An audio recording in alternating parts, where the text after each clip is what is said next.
Welcome to Your Strata Property, the podcast for property owners looking for reliable, accurate, and bite-sized information from an experienced and authoritative source. To access previous episodes and useful strata tips, go to www.yourstrataproperty.com.au. Hello and welcome. I'm Amanda Farmer and I have with me today Reena and I from Strata Central. Hi, Reena. Hi, Amanda. How are you? I'm good. I am having a fabulous week in Strata. I'm very excited to hear your wins and your challenges for this week and to share the same with you. Let's start with the challenge. What's going on, Reena? Well, COVID is also being a big challenge, Amanda. I think from our last podcast, we talked about masks, but this time I've actually got another challenge due to COVID, and this is about gyms reopening in strata schemes. So one of our strata schemes has had their gym closed during the whole COVID period, and even though the restrictions had been eased for a little while, we all know now that the virus is resurging and there are many hotspots around Sydney. This particular building is in a hotspot area, and some of the owners and residents are putting pressure on the strata committee and building manager to reopen the gym. And so the committee asked me the question, what can we do? Because we're concerned about reopening. There's no supervision in the gym in terms of distancing, wiping, etc. So I said, well, why don't you just get a quote from your current cleaner who's obviously doing even extra disinfecting. It's a large scheme and they've got, the extra times when the cleaner's disinfecting, more cleaning of lifts, all handles, everything, like there's a whole regime going on there. And so we got a quote and it was like another $30,000 per annum for us to open the gym and have the cleaning company going in every few hours and cleaning, etc. So this is not obviously budgeted, the extra cleaning costs. So we had budgeted to have extra cleaning as part of the disinfection process because we were lucky we had an AGM coming up and that allowed us to pass that increased cleaning budget. But we did not obviously envisage this additional amount that is required to clean the gym. Now, what are the owners' corporation's rights in this instance, Amanda, where we can't supervise the gym, and therefore how do we know that we are providing a safe place for residents to actually use? Yeah. Really great question, and it's coming at a time when we're hearing that in New South Wales at least the government wants to clamp down a little bit more on gyms and require them to have their COVID safe plans and to have COVID marshals that are wandering around making sure everybody's compliant. So it's a really good question to be thinking about. If we can't be doing those things in our strata buildings, we might not be required to do that, or we aren't required to do that in New South Wales, but it makes sense that we would want to do that to be protecting our residents. And we don't have the resources to do that. We don't have the money to pay someone, to pay the cleaners to be there to the extent necessary. Can we keep the gym closed, I suppose, is the question. And as we've said throughout the pandemic, if an owner's corporation wants to make that decision, it's important to be making that decision, I believe, in a general meeting, to be engaging all of the owners in that conversation. We know strata committees are making decisions on an urgent basis, so we've seen that happen earlier on in the pandemic, that a strata committee would make the decision to close. But I think in this situation, as we're talking at the moment, there is no reason why a general meeting, electronic, couldn't be convened and put this question to owners. If we are going to keep the gym open, then this is what's required. Are we going to pay for that? Are we going to raise a special levy for that? Or are we going to resolve to keep the gym closed for the following reasons, and making sure those reasons are reasonable and make sense to the majority of owners who are there voting? Great. Thanks. That's fantastic, Amanda. That's exactly what I needed to hear. Yeah. Common sense, and then always remembering to have that backed up, confirmed, authorised by meeting resolutions is the important thing when we're talking about strata buildings. Different situations in different states, of course. We've seen Queensland, Victoria, where they have been mandated to close gyms, not as clear in New South Wales, and it is something that committees need to keep thinking about regularly and reassessing, I think. Yes, I totally agree, man. And I think because of the fact that you can't monitor behaviours of people at a gym that you could do in a commercial situation, I think the owners corporations should pass resolutions, as you said, and have that documented so at least all owners have a say in the fact that do they want to pay more and are they comfortable having that facility being available during this time? Yep, indeed. Okay, I am going to talk about some legislation when talking about my challenge for this week. It is something that I have mentioned previously on one of our Facebook happy hour sessions. We do host happy hour over on the Your Strata Property Facebook page every second Friday. So if you haven't caught us for 4 o'clock Friday happy hour, head over to Facebook and find us and join us for next happy hour. I know, Reena, you've joined me previously. It might be about time for you to come back for a happy hour. What do you think? Yeah, it has been a while, Amanda, since I've been on the happy hour time at 4 o'clock. Looking forward to having you back very soon. But what I talked about a few weeks ago on Happy Hour was the changes to our legislation in New South Wales for abandoned goods on common property, including motor vehicles, cars that are not parked in the right spot, are parked so as to block an entrance or exit, or not otherwise properly parked on the common property. We used to have Section 125 in our New South Wales legislation. That is gone. It is not there. If you look up the Act, you will see Section 125 has been repealed. And this was the section that said we could place notices on abandoned goods, we could place notices on motor vehicles that weren't correctly parked, and if 5 days passed and they weren't moved, we could move them. We could consider ourselves the owner for the purpose of dealing with those goods, and we could move them off the common property. And for abandoned goods, excluding motor vehicles, we could even sell them. Now, what happened on the 1st of July, there was some legislation passed. It was some miscellaneous fair trading legislation.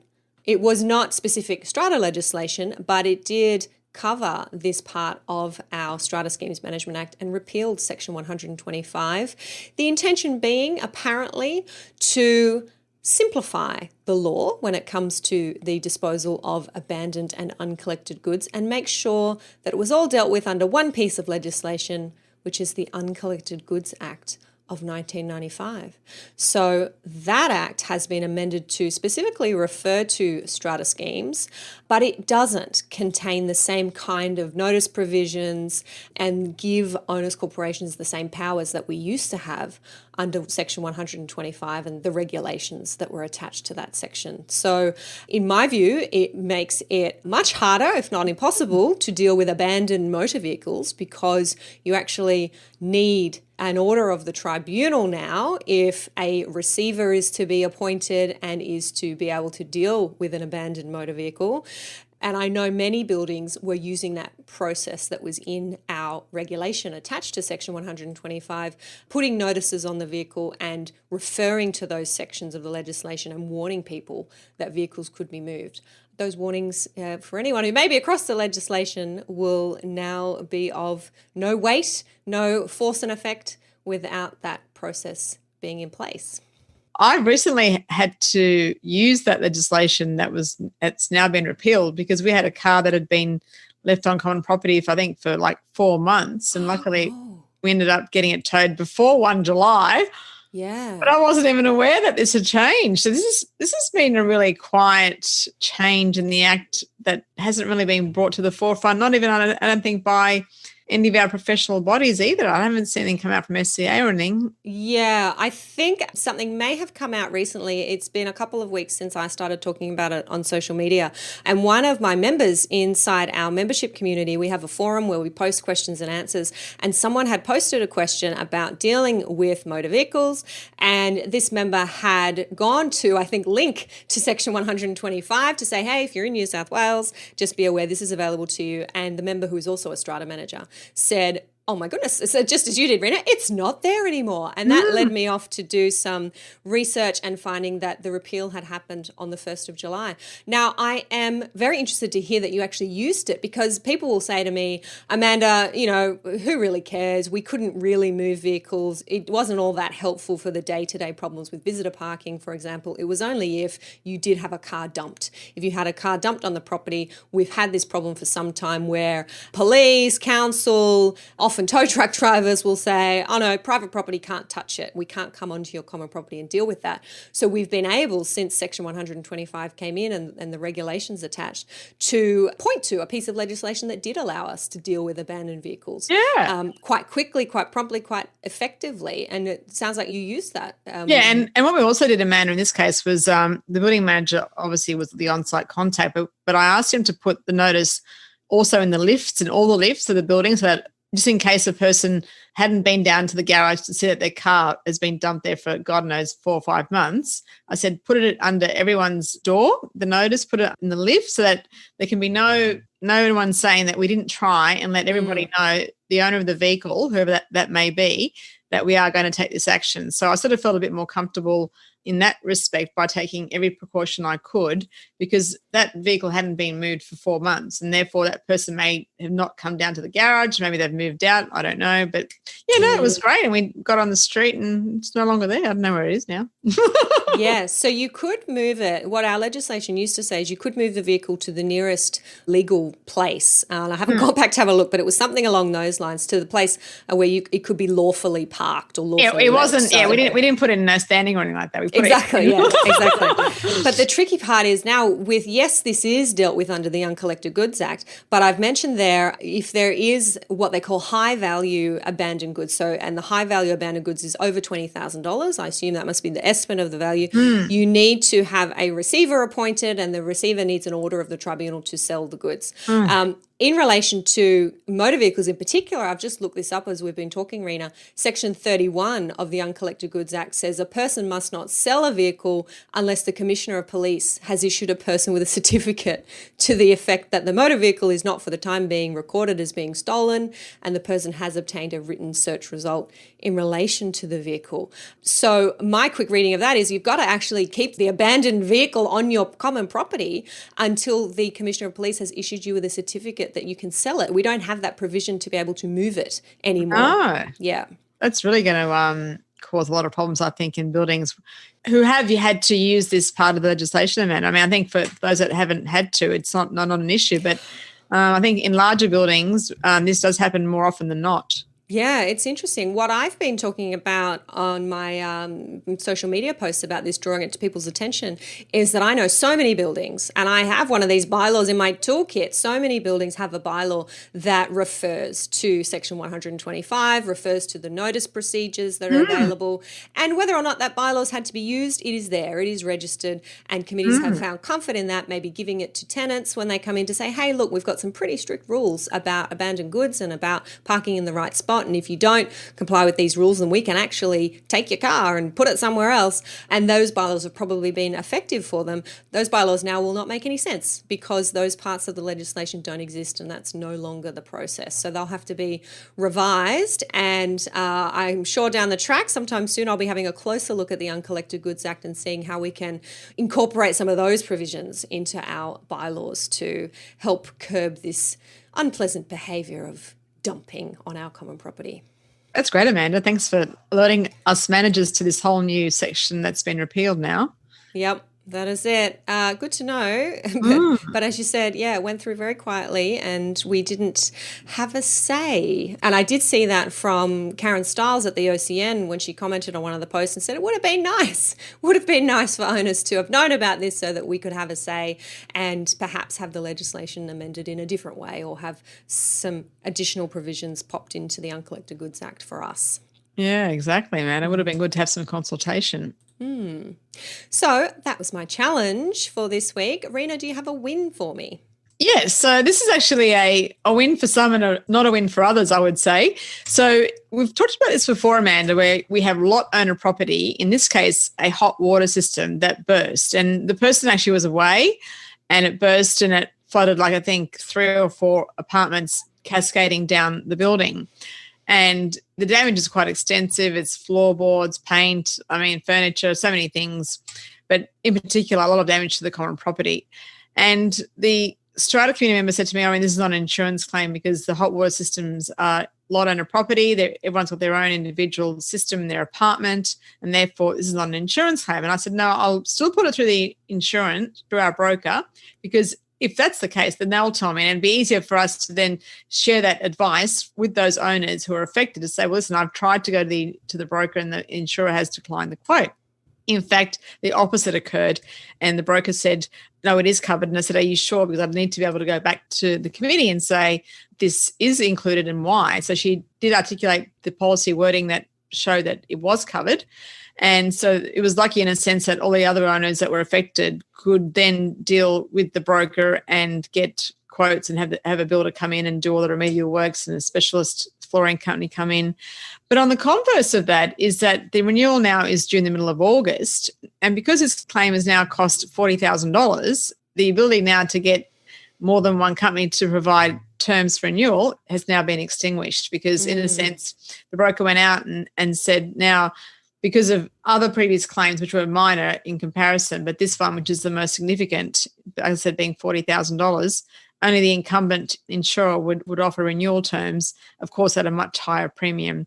So I think across the board, managers will be seeing buildings that are able only to get one quote, usually only the incumbent, if there's been a claims history, or even in relation to whether or not there's been enough repairs and maintenance done. So I might talk about this in a different episode, Amanda, but I think for insurance, this is a win, for the building in terms of the residents and how they've been affected and having their property being fixed in a very prompt manner, as opposed to having to deal with a lot owner if that lot owner was then responsible and how long that would take. But on the other hand, any claims that do go through the insurer obviously will have an impact. And now with the current climate, with the bushfires, with the storms that we've had, the insurance market already is at a point where it's highly volatile. And so now it's very hard to have more than one insurance company provide a quotation for reinsurance. Yes, it's something that I have seen time and again from buildings and committees concerned about this, that insurers will refuse to quote because of claims history. That's what they cite.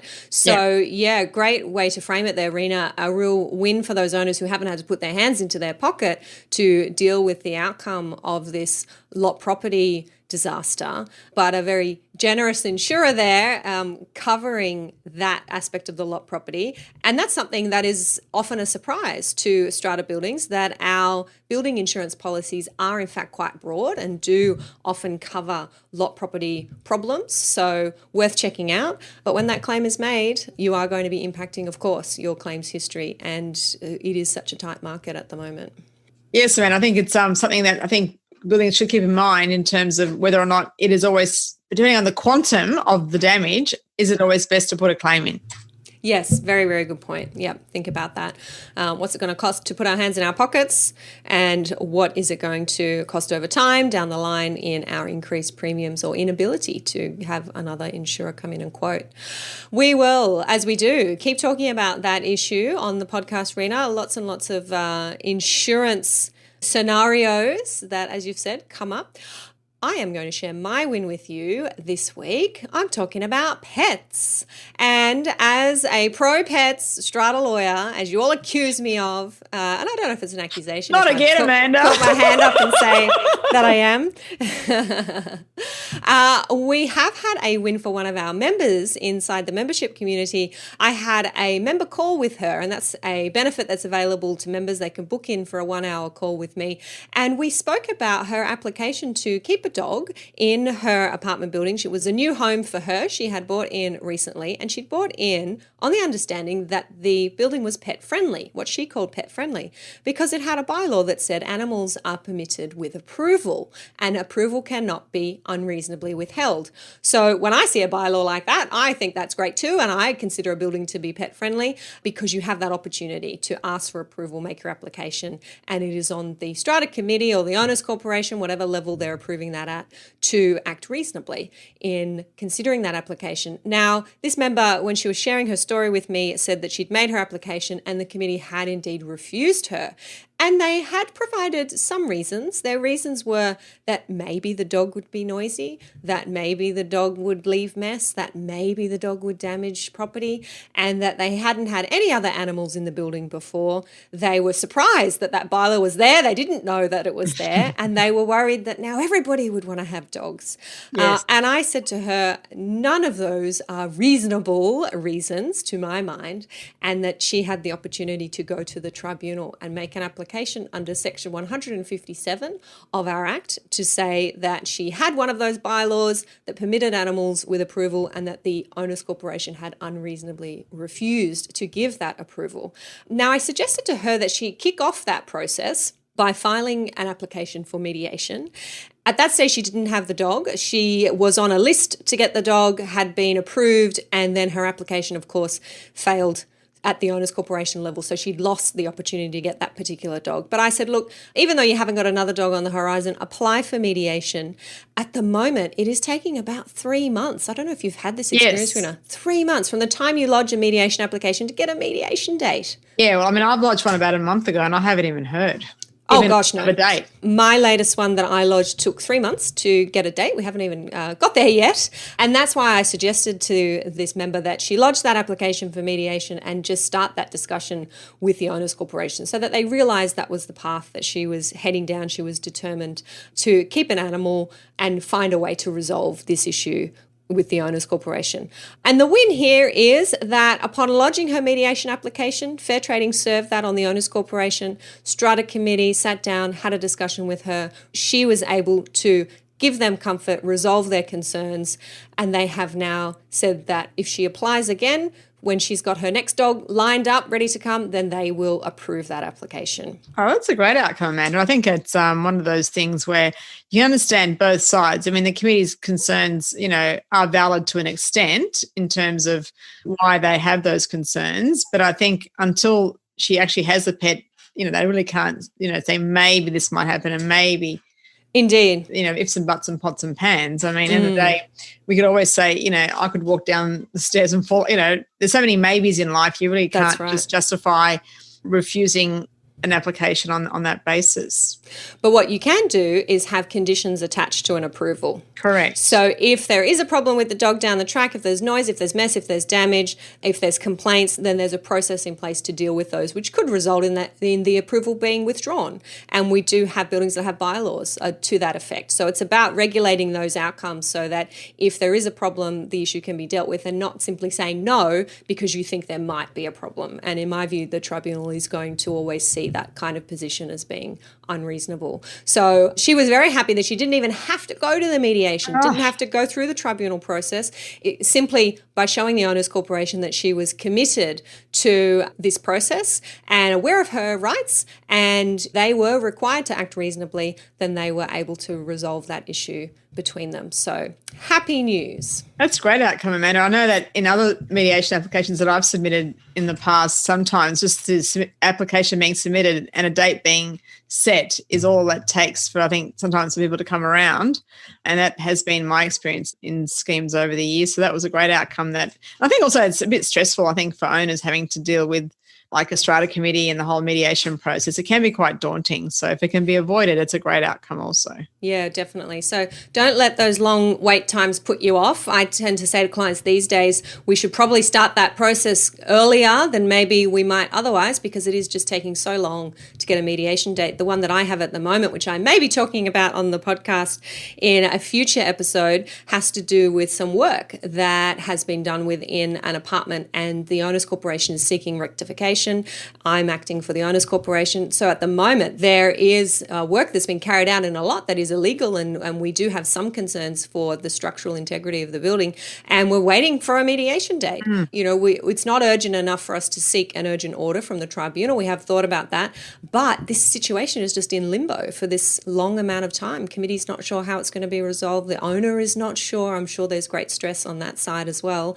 I don't know whether it's the COVID effect. Everybody's at home and having disputes with each other or with their Owners Corporation and backlogging our mediation process or what's happening there? Well, I mean, I think you're right, Amanda. I think that in terms of the capacity of fair trading, I'm sure that hasn't really been altered in terms of the number of people that they have available to do mediation. I think it is an increase. And I'm finding that a lot myself with people, I think, being at home and seeing things around them that normally would not see if they're in the office or outside. So when you're at home, whatever's wrong in your apartment, whatever's wrong in your building is far more exaggerated because you're there more often than not. And even I think for people that are sort of going in some of the time to the office and some of the time are working from home, even that I don't think is changing that mindset where things that are bugging you are in your face and are at the forefront. And I think perhaps there are more mediation applications. I'm interested to hear from Fair Trading about this if we ever get to have a chat with them about them. But I might speak to some of my mediators actually that I know personally in terms of the number of times I've had to deal with, not on a personal basis, but I might ask them what's going on. Yes, let us know how you go with that. I also wonder if it's the impact of people not having travel plans, not feeling as if they have a bright future on the horizon, something to look forward to, and thinking, well, we're just going to knuckle down at home and solve some problems here rather than be distracted by this European holiday that we've got coming up. I know I'm finding that hard to stay focused. I think it's one of the first world problems where, you can't cope because you haven't got a holiday planned. Hey, I have that problem. I feel it. And yes, it's difficult. What we are lucky enough to be able to do in this fabulous country that we're in, of course, is to travel some places, not all of them at the moment, but some places. And that's definitely something that I'll be planning as someone who quite enjoys travel and enjoys having travel to look forward to. Planning a trip somewhere reasonably local is a good idea. I think, Amanda, we've always said to ourselves that, why travel locally when you should do that when you get older because, you might as well travel when you can overseas. Whereas now it's like, it's in a sense, shifted that around. So now we should be traveling within our own country and spending more time locally and trying to get our economy going as well, yes, which is another benefit of traveling in Australia. And leaving our strata managers alone. and our fair trading mediators. There we go. Exactly. Yeah, definitely. Well, it's been lovely to catch up with you again this week, Reena, and I will set you free into the world of strata to come up with some more wins and maybe a few more challenges for us to cover next time. Thank you so much, Amanda. Bye. Bye. Thank you for listening to Your Strata Property, the podcast which consistently delivers to property owners reliable and accurate information about their strata property. You can access all the information below this episode via the show notes at www.yourstrataproperty.com.au. You can also ask questions in the comments section, which Amanda will answer in her upcoming episodes. How can Amanda help you today?